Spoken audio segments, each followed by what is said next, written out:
Huí embarazada después de encontrar a la amante de mi marido en mi cama, pero te voy a contar cómo volví para vengarme. Siempre creí que la maternidad sería un nuevo ciclo. No solo un hijo, sino un renacimiento, mío, de nuestra historia, de la vida como la soñaba.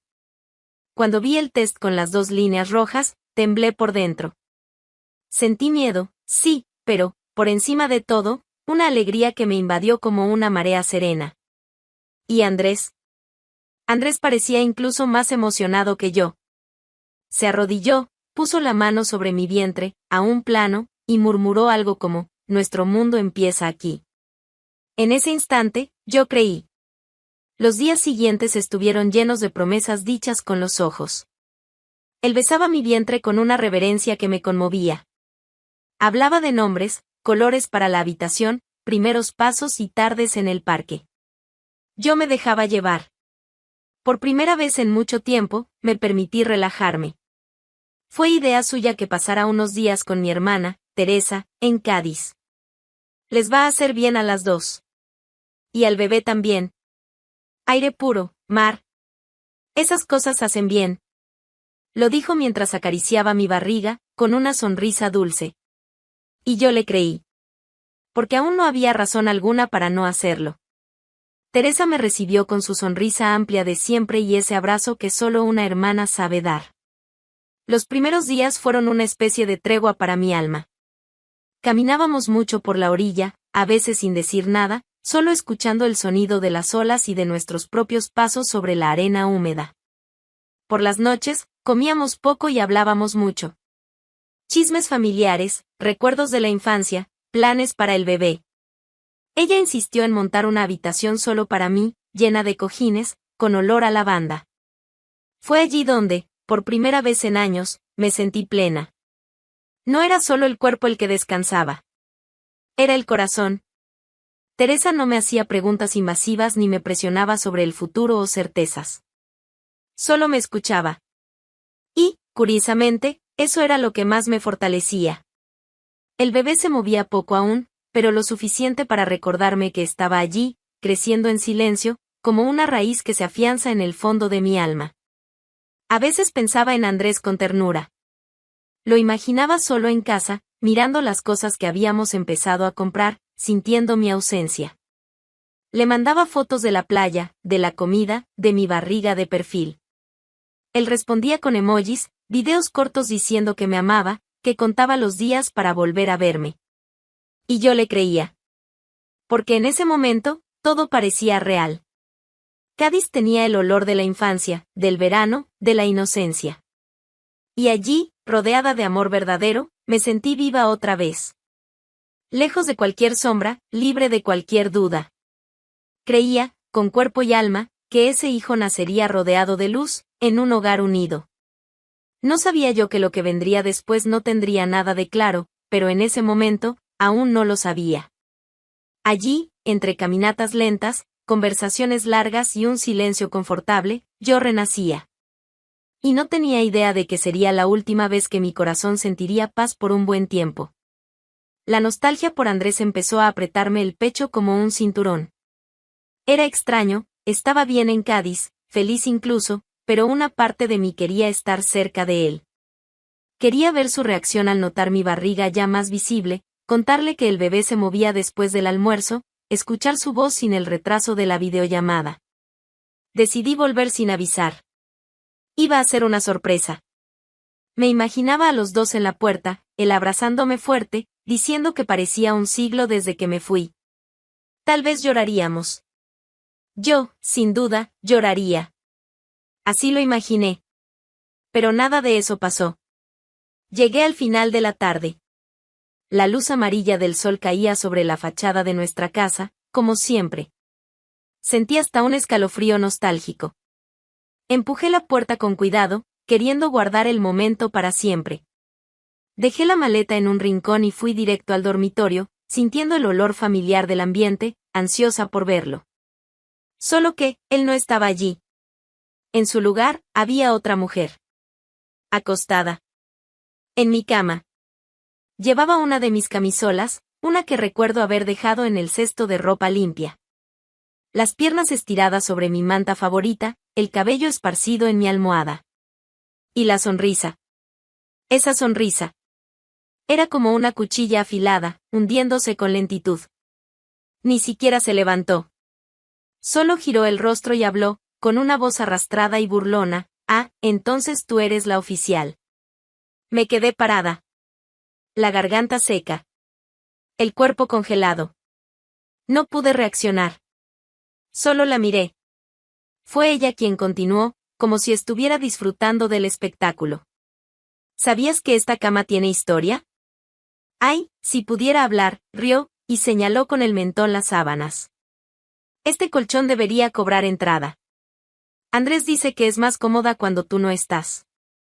Se me revolvió el estómago. Era un humor ácido, cruel. Y ella se bañaba en él como si fuera perfume caro. Como si yo fuera la visita incómoda. Él te mandó a Cádiz, ¿no? Tan atento, me dio unos días extras de descanso para que aprovecháramos toda la casa. Nosotros lo llamamos luna de miel cuando la esposa viaja.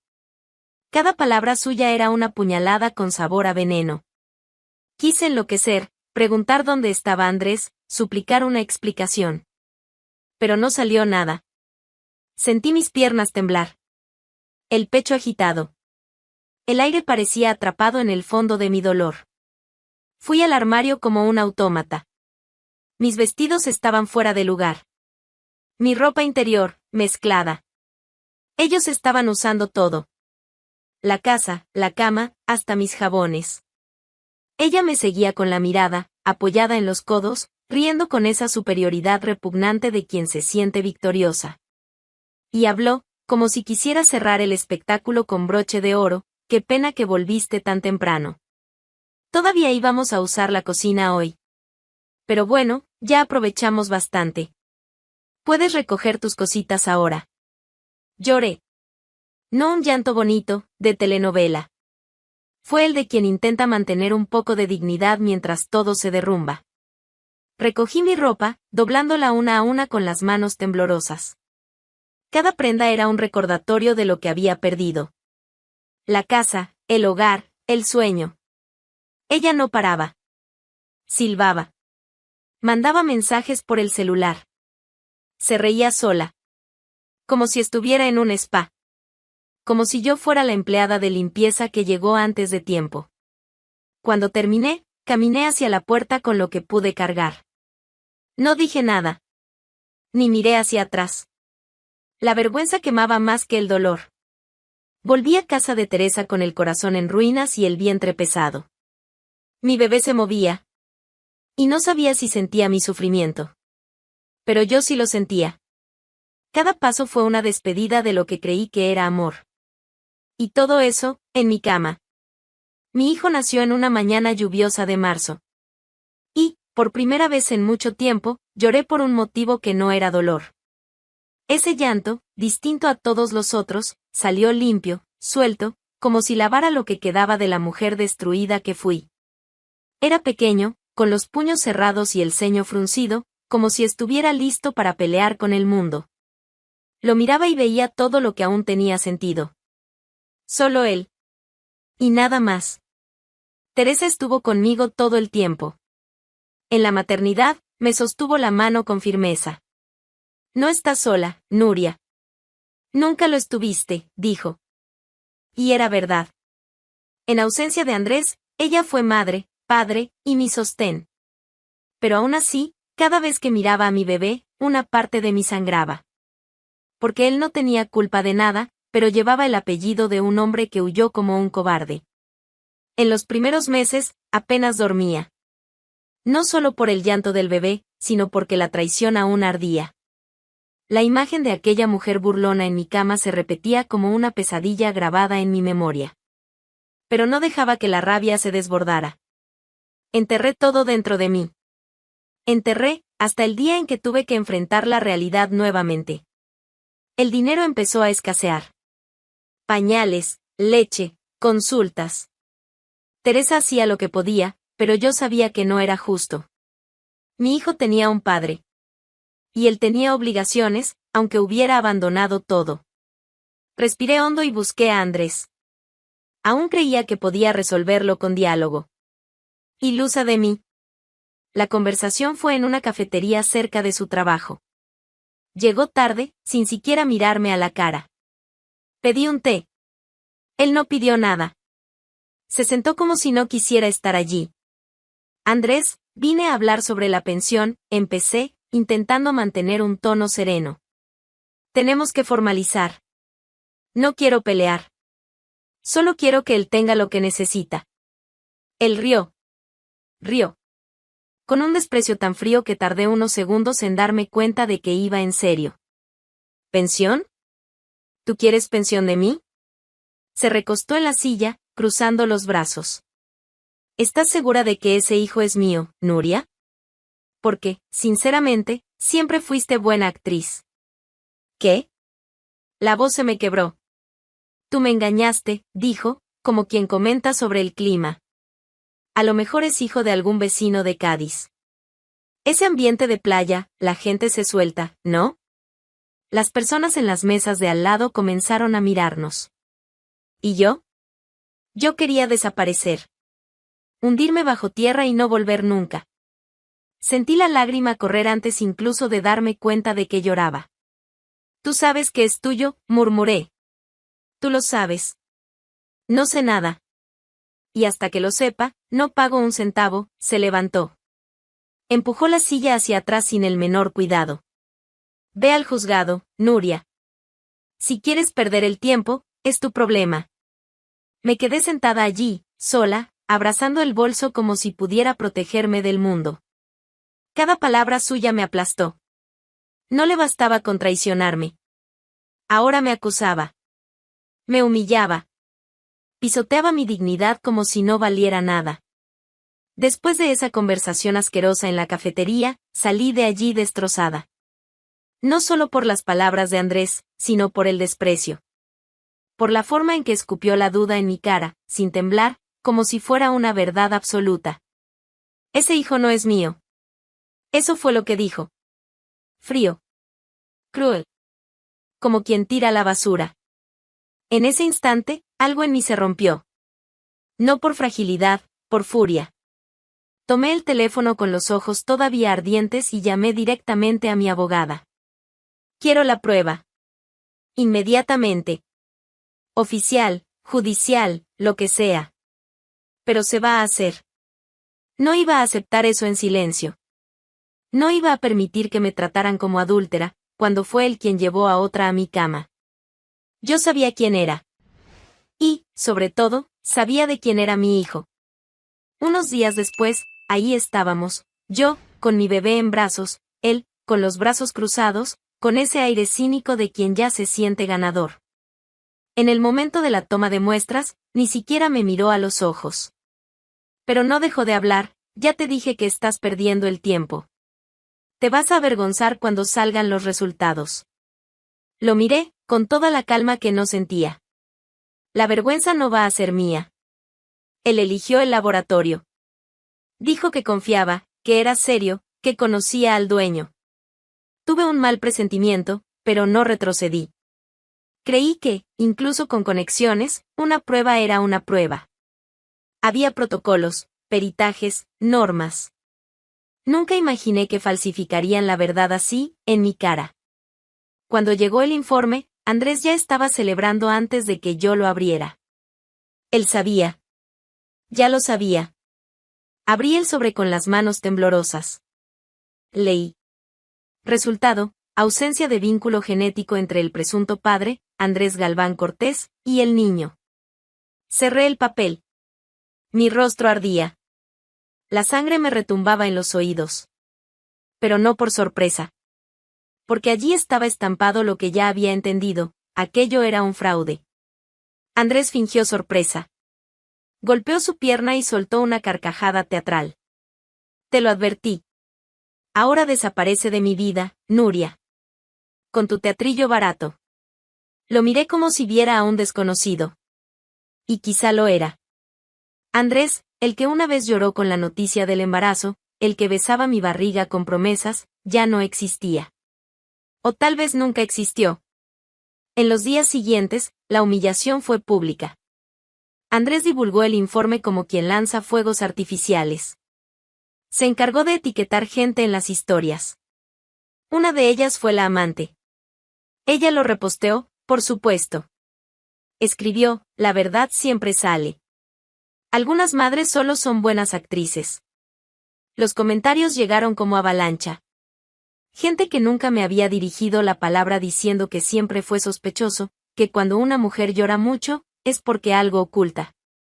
La misma gente que me felicitó durante el embarazo ahora apartaba la mirada en la calle. Como si llevara una marca en la frente. Pero yo miraba a mi hijo y mi certeza era inquebrantable. Él era carne de mi carne. Y sí, era hijo de Andrés. Porque yo nunca engañé. Nunca. Y si ese resultado decía lo contrario, entonces la verdad estaba siendo asesinada por intereses sucios. Todavía no sabía cómo probarlo. Pero sabía que había sido engañada. Que alguien había manchado ese papel con mentiras. Y no iba a dejarlo así. No pasó ni una semana. Después de la avalancha de mentiras, de las miradas torcidas en la calle y de los mensajes anónimos llamándome pobre loca desesperada, presenté una nueva solicitud en la justicia. Sin aviso, sin charla, sin abrir espacio para negociación. Si Andrés quería guerra, yo iba a ponerle el nombre correcto, justicia. Quiero otra prueba de ADN. Y esta vez, en un laboratorio imparcial, designado por el juzgado de familia. Basta de teatro.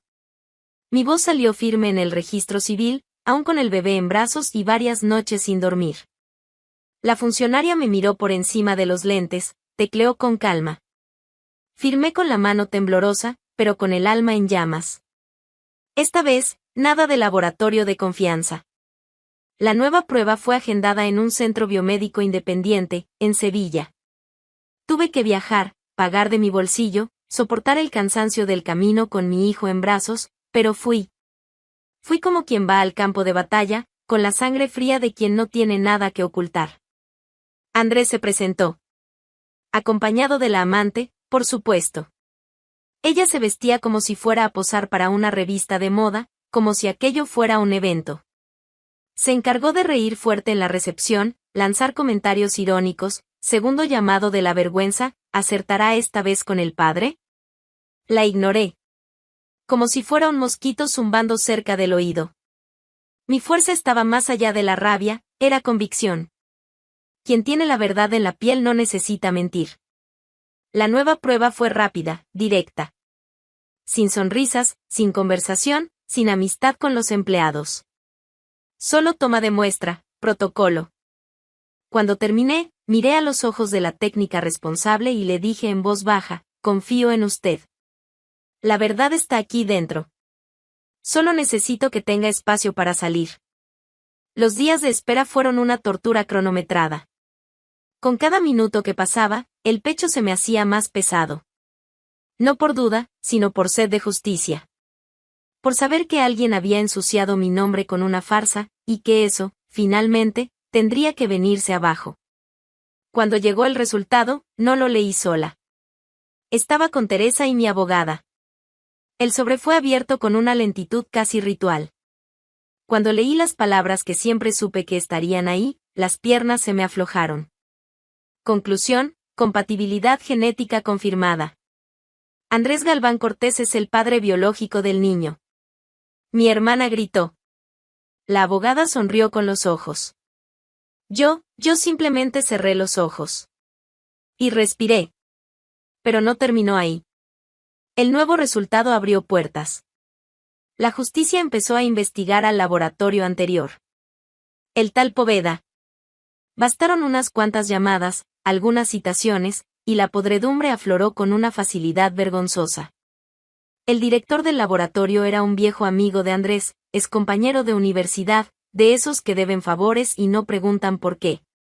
En su testimonio, el hombre tropezó con sus propias palabras. Contradicciones, fechas cambiadas, documentos sin firma oficial. En menos de 2 meses, llegó el dictamen judicial, el primer examen fue manipulado. El fraude quedó demostrado. Los informes mostraban interferencia humana en los datos originales. Era más que una traición emocional, Fue una sabotaje premeditada. Un crimen. Cuando lo supe, no me sorprendí. Solo pensé, ellos cavaron su propia tumba. Ahora van a tener que acostarse en ella. La mentira que me destruyó ahora se volvía prueba. La vergüenza que me enterraron ahora era una ventaja. Y por primera vez desde el embarazo, sentí que el mundo giraba a mi favor. La casa empezaba a derrumbarse. Pero no era la mía. El día que recibí el informe final de la pericia fue también el día en que dejé de tener lástima de mí misma.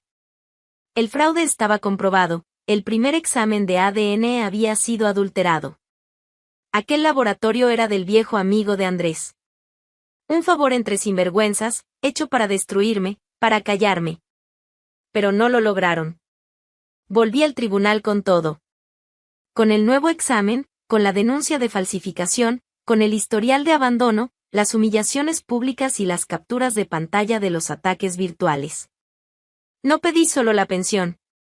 Pedí pensión retroactiva desde el embarazo. Y fui más allá, exigí la posesión de la casa. Fue él quien se fue, su señoría. Fue él quien me echó de la cama, de la casa, de la vida. Me dejó con un hijo en brazos y una mentira en la boca de los demás.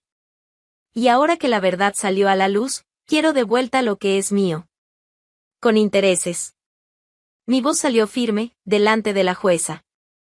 El proceso avanzó más rápido de lo que esperaba. Las pruebas eran contundentes.